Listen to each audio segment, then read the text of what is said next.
আমার ভাইরা বাবা জিলালেন বিশ্ব নবী যখন এই কথা বললেন, খাদিজা বলল, ও ইয়া রাসূলুল্লাহ, ইয়া হাবিবাল্লাহ, আমার বয়স যখন 40, আপনার বয়স তখন 25। ইয়া রাসূলুল্লাহ, ইয়া হাবিবাল্লাহ, ওই সময় আমি আপনাকে বিবাহ করেছিলাম, আপনার দিকে তাকায় নয়, আপনার ধন সম্পদের দিকে তাকায় নয়, আপনার চরিত্র দেখে ইয়া রাসূলুল্লাহ আপনাকে আমি বিবাহ করেছিলাম।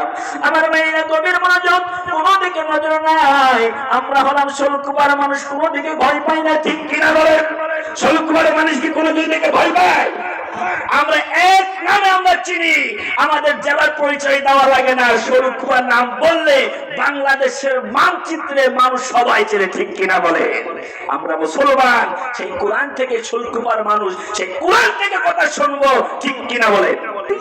আমার মেয়েরা বাবাজিরা, বিশ্বনবী যখন এই কথা বললেন, খাদিজা বললেন, ইয়া রাসূলুল্লাহ, আপনি আমাকে যা বলবেন আমি তাই শুনবো, কিন্তু প্রতিদিন যা শুনি ইয়া রাসূলুল্লাহ, আজকে আপনার কথা আমি সব শুনবো না, আজকে আমি দোয়া করব, আপনি শুধু আমিন আর আমিন বলবে।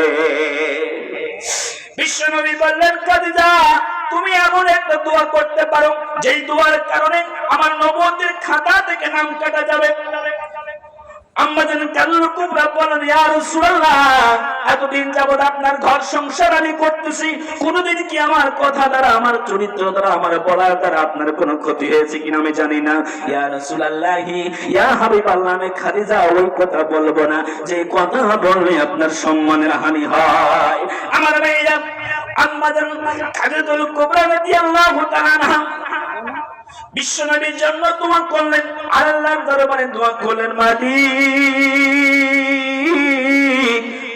ও আমার রহমান মালিক, ও আমার গফফার মালিক, জীবনে কত কিছু তোমার কাছে চাইছি, আর কিছু চাবো না, আমি একজন স্ত্রী হয়ে তোমার কাছে একটা দোয়া করি। ও আমার আল্লাহ, ও আল্লাহ, জীবনে আমি আর কোনোদিন কোনো কিছু চাবো না। ও আমার মালিক আল্লাহ, ও মালিক আল্লাহ, তোমার কাছে একটা মাত্র প্রার্থনা, একটা মাত্র দরখাস্ত, একটা মাত্র দোয়া হলো, আমি একজন স্ত্রী হয়ে আমার স্বামীর জীবন ভিক্ষা চাই।